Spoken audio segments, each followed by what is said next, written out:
రాజకీయ అరంగేట్రం చేసిన తర్వాత మొదటి టర్మ్లో హీ వాజ్ మినిస్టర్ ఐటీ. అప్పటికి ఇప్పటికీ మధ్యలో 5 ఏళ్ళ గ్యాప్ అనుకోండి, ప్రతిపక్షంలో ఉన్నారు. అప్పటికి ఇప్పటికీ మీరు నోటీస్ చేసిన పరిణితి ఏంటి ఆయనలో?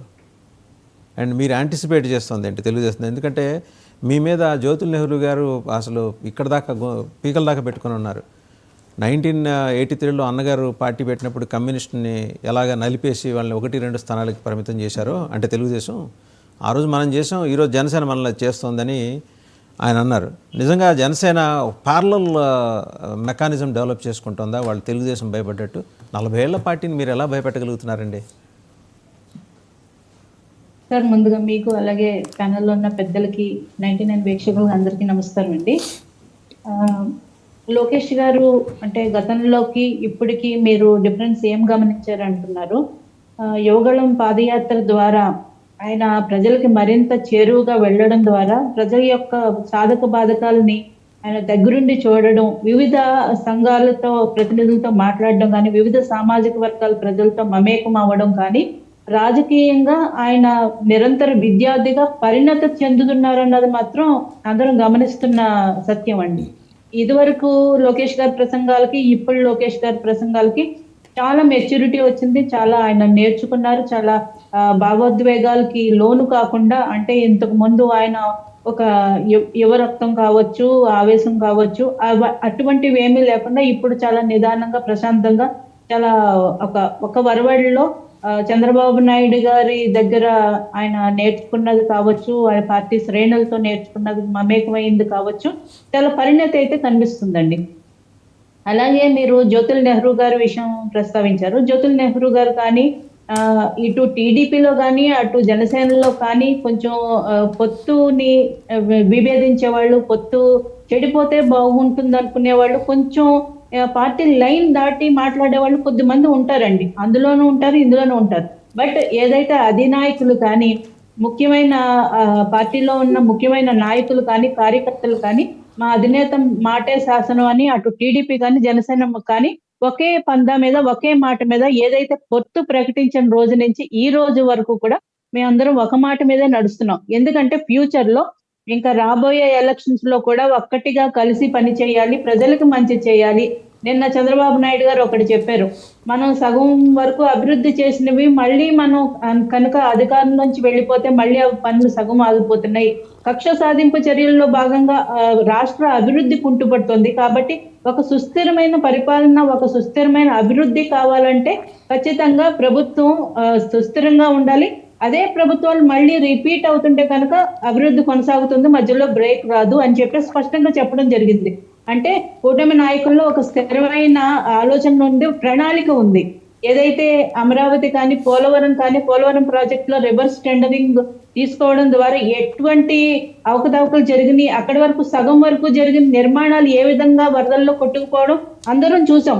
అది ఎవరు తిన్న డబ్బు కాదు సార్, ప్రజల సొమ్ము, ఖజానాకి నష్టం వచ్చింది, దాని నిర్మాణ వ్యయం పెరిగిపోయింది. ఈ రోజు మళ్ళీ కేంద్రం దగ్గర నుంచి మనం నిధులు అడిగి ప్రత్యేకంగా వాళ్ళని ఎక్స్క్యూజ్ చేసి నిధులు తెచ్చుకోవాల్సిన పరిస్థితి. అదే కంటిన్యూ అయ్యి ఉంటే త్వరగా నిర్మాణం పూర్తయ్యేదేమో. రాష్ట్ర ప్రజల ప్రయోజనాలు దృష్టిలో పెట్టుకుని చాలా స్ట్రాంగ్ గా 2014-19 మధ్య ఒక్క నిమిషం అండి సుజాత గారు, 2014-19 మధ్య ఎటువంటి నిధుల దుర్వినియోగం జరగలేదు. అన్ని ధర్మం 4 కాళ్ళ మీద నడిచింది. ఒక్క రూపాయి కూడా వేస్ట్ కాలేదు. ఒక్క రూపాయి అంటే 1 పైసా కూడా వేస్ట్ కాలేదు అంటారు సార్. ప్రజలు ఆ రోజు పరిపాలన వాళ్ళు వ్యతిరేకించారు కాబట్టే పార్టీలు మారడం జరిగింది. లేదంటే జగన్మోహన్ రెడ్డి గారికి ఒక అవకాశం ఇద్దాం అనుకుని ప్రజలు ఆలోచన చేసి ఉండొచ్చు. ఎందుకంటే పరిపాలన సరిగా ఉంటే ఖచ్చితంగా ప్రజలు సరైన తీర్పు నిర్ణయం ప్రకటిస్తారు. ప్రజలను మనం తక్కువ అంచనా వేయడానికి లేదండి. ఏ పార్టీ అధికారంలో ఉన్నా కూడా వాళ్ళకి అభివృద్ధి చేసి my question is very clear అండి. నేను అడుగుతున్నది సుజాత గారు kindly listen to me. My question is very clear. 2014 నుంచి 19 మధ్య శుద్ధపూసల పరిపాలన జరిగిందా? 1 రూపాయి వేస్ట్ కాలేదా? అంతా అసలు ధర్మం 4 పాదాలు ఏంటి, వీలైతే 8 పాదాల మీద నడిచిందా ఆంధ్రప్రదేశ్లో? సార్, తెలంగాణలో ఒక సామెత ఉంటుంది సార్, పొట్టోడిని పొడుగోడు కొడితే పొడుగోడిని పోచమ్మ కొట్టిందని.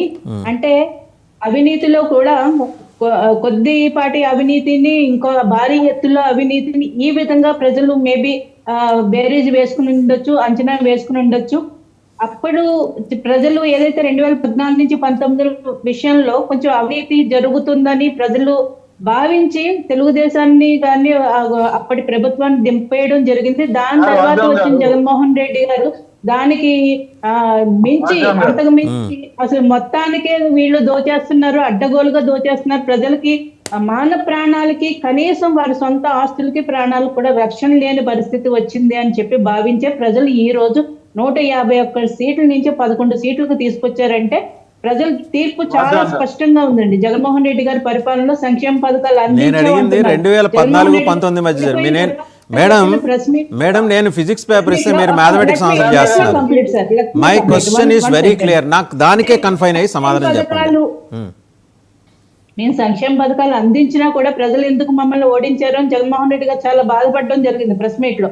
అంటే ప్రజలు కేవలం సంక్షేమ పథకాలను మాత్రమే చూడట్లేదు, వాళ్ళ లా అండ్ ఆర్డర్ కూడా పరిస్థితి ఎట్లా ఉంటుంది అన్నది ప్రజలు గమనిస్తున్నారు. మీరు నా ప్రశ్నకి సమాధానం ఇవ్వాలని మీరు అనుకోవటం లేదు